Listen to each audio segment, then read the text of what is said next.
इंडी गठबंधन की गांठ अब खुलकर सामने आने लगी है। छोटे दल अपनी उपेक्षा से नाराज नजर आ रहे हैं। सपा की नई लिस्ट ने उनकी पुरानी सहयोगी पार्टी अपना दल को नाराज कर दिया है। ये नाराजगी लोकसभा चुनाव में इंडी गठबंधन को कितनी भारी पड़ सकती है, इस रिपोर्ट में देख लीजिए।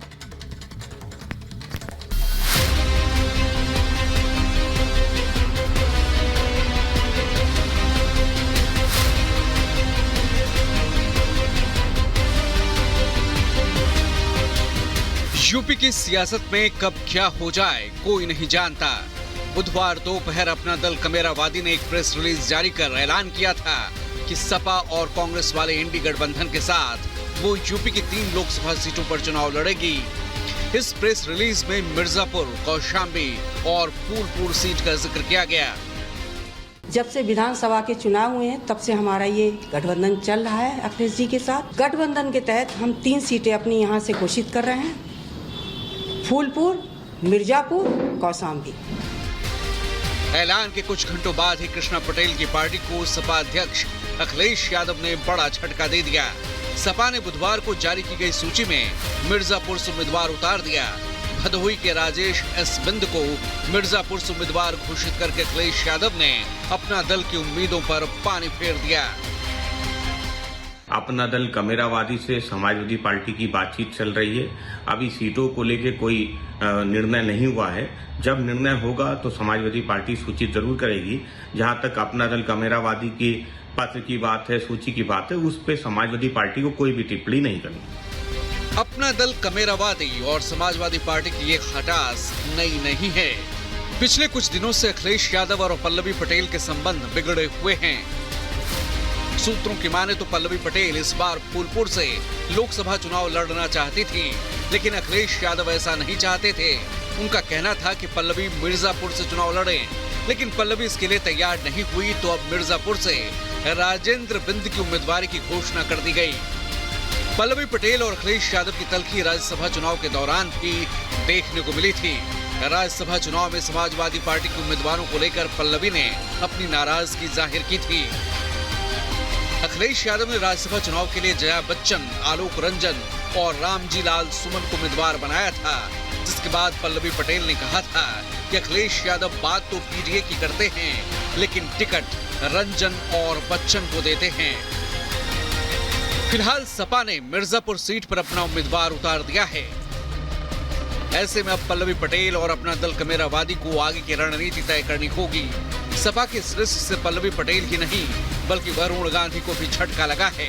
सियासी पंडितों की माने तो बीजेपी इस बार वरुण को पीलीभीत से टिकट देने के मूड में नहीं है। ऐसे में समाजवादी पार्टी वरुण के लिए दूसरा विकल्प हो सकती थी, लेकिन समाजवादी पार्टी ने पीलीभीत से भगवत सरन गंगवार को टिकट देकर वरुण गांधी को उम्मीदों पर पानी फेर दिया। वहीं सपा से अलग हुए स्वामी प्रसाद मौर्य भी इंडी गठबंधन को समर्थन देने की बात कह रहे हैं, लेकिन अब तक लोकसभा चुनाव को लेकर अपना स्टैंड क्लियर नहीं किया है कि इंडिया अलायंस के कदम से कदम मिलाकर के हम चलेंगे। हम हमारा जिस भी रूप में उपयोग लेना चाहेंगे वो पूरा का पूरा मैं साथ देने के तैयार हूं। कुशीनगर की सीट आपको दी जा रही है, कहाँ ऐसा जा रहा है? अभी क्या हो रहा है क्या नहीं हो रहा है हमें भी नहीं पता है।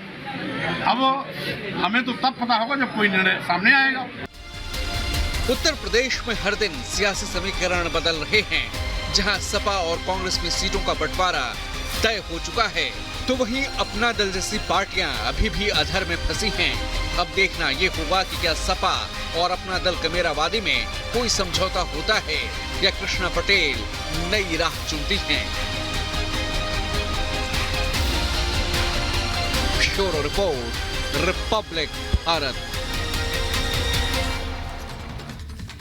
और आगे बढ़ते हैं। एनआईए के हाथ एक बड़ी कामयाबी लगी है। दरअसल आईएसआईएस का सरगना गिरफ्तार हुआ है। ये गिरफ्तारी हुई है असम से। बड़ी जानकारी आप तक पहुंचा रहे हैं, जहां पर एनआईए के हाथ एक बड़ी सफलता लगी। असम में आईएसआईएस का सरगना गिरफ्तार कर लिया गया है। आतंकी फारूकी और रेहान को गिरफ्तार किया गया है। एनआईए के इनपुट पर असम एसटीएफ ने आईएसआईएस के इंडिया हेड हारिस फारूकी को उसके साथी समेत गिरफ्तार किया। दोनों आतंकी बांग्लादेश बॉर्डर क्रॉस कर भारत आए थे।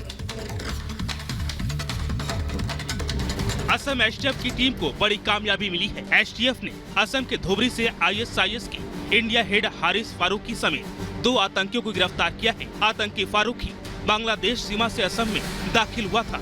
पकड़े गए आतंकी भारत में ISIS के नेटवर्क का विस्तार करने, लोगों के बीच डर पैदा करने, अपने अभियानों के लिए धन जुटाने और कई क्षेत्रों में IED विस्फोट को अंजाम देने की योजना बना रहे थे। Islamic state of Iraq and Syria India के चीफ हारिस फारूकी और उसके सहयोगियों को असम के धुबरी से गिरफ्तार किया गया है। पुलिस ने कहा कि उन्हें बांग्लादेश से भारत में प्रवेश करने के बाद गिरफ्तार किया गया था। इन दोनों को गुवाहाटी स्थित असम स्पेशल टास्क फोर्स के दफ्तर लाया गया है। वहां उनकी पहचान की पुष्टि की गई है। दोनों आतंकियों को पकड़ने के लिए इंटरनेशनल बॉर्डर पर सर्च ऑपरेशन चलाया गया है। दोनों आतंकी भारत में ISIS के लिए भर्ती, आतंकी फंडिंग और आतंकी गतिविधियों को अंजाम देने की साजिश रच रहे थे। Bureau report, Republic Bharat. पाक सेना की बर्बरता के खिलाफ न सिर्फ अफगानिस्तान के तालिबानी बल्कि बलूचिस्तान के लड़ाके भी मैदान में आ चुके हैं और अब वे भी पाकिस्तानी सेना के साथ दो हाथ करते हुए दिखाई दे रहे हैं। देखिए रिपोर्ट।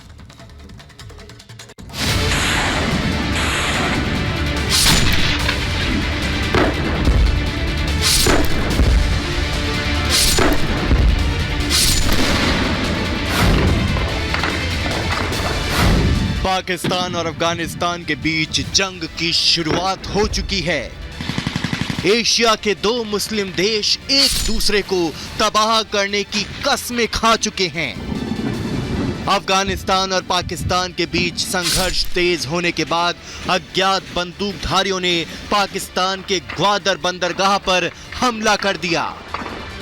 इस हमले में पाकिस्तान की ओर से की गई जवाबी कार्रवाई में 8 बलूचिस्तान लिबरेशन आर्मी के हमलावरों के मारे जाने की खबर है।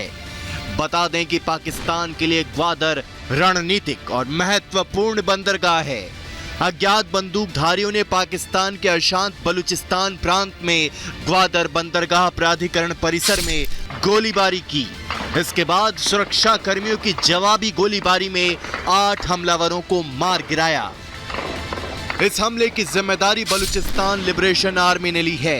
पाकिस्तानी मीडिया रिपोर्ट्स के मुताबिक बंदूकों और विस्फोटकों से लैस अज्ञात हमलावर अचानक से पाकिस्तान में ग्वादर पोर्ट अथॉरिटी GPA परिसर में घुस गए और फिर अंधाधुंध फायरिंग शुरू कर दी। इसके बाद सुरक्षा अधिकारियों के साथ उनकी मुठभेड़ शुरू हो गई। बता दें कि ग्वादर बंदरगाह चीन पाकिस्तान आर्थिक गलियारे यानी CPEC का एक अहम हिस्सा है। 2 दिन पहले ही पाकिस्तान पर 3 दिशाओं से हमला हुआ था। तालिबानी सैनिकों ने भारी हथियारों और तोपों की मदद से तुर्रम, उत्तरी वजीरिस्तान और दक्षिणी वजीरिस्तान की तरफ से पाकिस्तान पर हमला बोल दिया। पाकिस्तान की